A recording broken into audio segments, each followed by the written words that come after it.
দোয়ার ধাক্কা বড় ধাক্কা, ঠিক কিনা?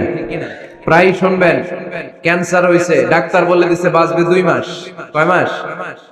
এরপর আমি দেখছি লোকটা 8 বছর বেঁচেছে। কয় বছর? ডাক্তার বলছে বাঁচবে কয় মাস, বেঁচে ছিল কয় বছর? 8 বছর। কিসের বরকতে? দোয়া। কিসের বরকতে? তাহলে দোয়ার একটা পাওয়ার আছে না নাই? একটা বিশ্বনবী দোয়া করলেন, আল্লাহ হয় ওমরে ফারুককে আপনি এনে দেন, অথবা আবু জাহেলের মনটারে নরম করে দেন। ওমরে ফারুকের জন্য দোয়াটা কবুল করে নিল কে? এই দোয়ার একটা বরকত ওমরে ফারুকের হৃদয়ে ছুঁয়ে গেল। 1 নাম্বার ধাক্কা। ধাক্কা সব একবারে দেওয়া যায় না। ধাক্কা একবারে দেওয়া যায়? ডাক্তারের কাছে গেলে ডাইরেক্ট কি অ্যান্টিবায়োটিক মারে? কথা বলেন। প্রথমে সামান্য ওষুধ দেয়, সিম্পল ডোজ, তারপরে ডোজ একটু বাড়ায়, ফাইনালি কাজ না হলে অ্যান্টিবায়োটিক মারে। কথা বলেন। প্রথম ধাক্কাটা গেল তিনি দোয়ার ধাক্কা।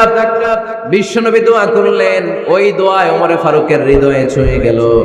এরপরে রব্বুল আলামিন ওমরে ফারুককে ধাক্কা মারলেন কোরআনের একটা সূরা দিয়ে। সূরাটার নাম হলো সূরাতুল হাক্কা। কি সূরা? কোন সূরা দিয়ে ধাক্কা দিছে? সূরা হাক্কা। সূরা হাক্কা দিয়ে দিছে এক, কথা কয় না। সূরা হাক্কা দিয়ে দিয়েছেন এক। আল হাক্কাতু ওয়াল হাক্কা ওয়া মা আদরাকা মাল হাক্কা। সূরা হাক্কা দিয়ে আল্লাহ একটা ধাক্কা মারলেন। ওই যে দোয়া করলেন বিশ্বনবী, দোয়ার পর সাইয়েদনা ওমর ফারুকের হৃদয়ের মধ্যে উথাল পাথাল শুরু হয়ে গেল। সব সময় লুকিয়ে লুকিয়ে বিশ্বনবীরে ফলো করে। বিশ্বনবী ডানে গেলে ওমরে ফারুক ডানে যায়, বিশ্বনবী বাঁয়ে গেলে ওমরে ফারুক বাঁয়ে যায়।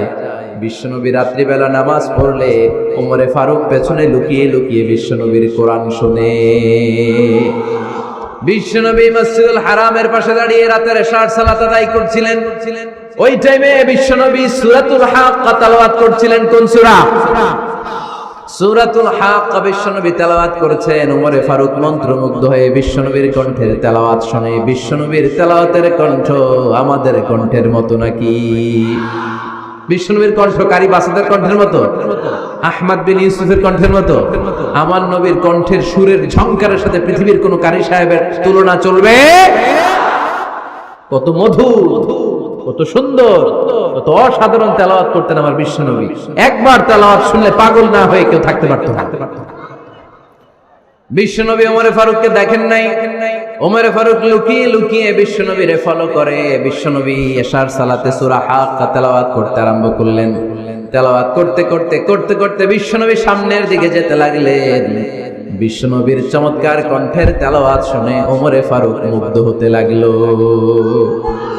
ওমরে ফারুক অবাক, কিরে এত সুন্দর শব্দের গাঁথনি, এত সুন্দর বাক্য, এত সুন্দর অন্তমিল, এত সুন্দর কথা, এটা কবিতার মতো লাগে। মনে হয় মুহাম্মদ কবি হয়ে গেছে। কি হয়ে গেছে? সবাই বলেন। মনে হয় মুহাম্মদ কবি হয়ে গেছে, কাব্য প্রতিভা দিয়ে নিজেই কবিতা বানাইছে। ওমরে ফারুক যখন মনে মনে ভাবলেন এগুলো মনে হয় মুহাম্মদ কবিতা পড়ে, মুহাম্মদ মনে হয় কবি হয়ে গিয়েছে। ইন দা মিন টাইম বিশ্বনবী তেলাওয়াত করছিলেন সূরা হাক্কা থেকে, ওয়ামা হুয়া বিকাউলি শাইরিন কলিলাম মা তুমিনুন। এই আয়াতের অর্থ হলো এটা কোনো কবির বানানো কবিতা নয়, তোমরা অল্প সংখ্যক লোকই এই কোরআনের উপরে ঈমান আনো। সুবহানাল্লাহ পড়ে। বিশ্বনবী ওমরে ফারুককে দেখছে নাকি? কথা কয় না। দেখেছে না? বিশ্বনবীর মতো তেলাওয়াত করে যাচ্ছে। ওমর ফারুক যখন মনে করলেন কিরে এই কথাগুলো এত সুন্দর, এটা মনে হয় কবিতা। ইন দ্য মিন টাইম বিশ্বনবী যে আয়াতটা তেলাওয়াত করছিলেন, কোইন্সিডেন্টলি দৈবাত মিলে গিয়েছে। ওই আয়াতের অর্থ ছিল এটা কোনো কবির বানানো কবিতা না, খুব অল্প সংখ্যকই তোমরা ঈমান আনো। এবার তো ওমর ফারুক আটকে উঠলেন। ঘটনা কি? আমি মনে মনে ভাবলাম মুহাম্মদ কবি, আর যেটা পড়তেছে এটা কবিতা, কিন্তু মুহাম্মদ আমার দেখেও নাই, কিন্তু বলতেছে এটা কবির বানানো কবিতা না। তাহলে মুহাম্মদ মনে হয় গণক হয়ে গেছে। কার মনে কি চলে না দেখেই বলতে পারে। নাউজুবিল্লাহ পড়বেন না? ওমর ফারুক এবার মনে মনে ভাবে মুহাম্মদ তাহলে কবি না, আগেরটা ভুল ধারণা আমি করেছি। মুহাম্মদ কবি নয়, মুহাম্মদ হলো গণক। আওয়াজ করে পড়েন না আউযু বিল্লাহ। মুহাম্মদ মানুষের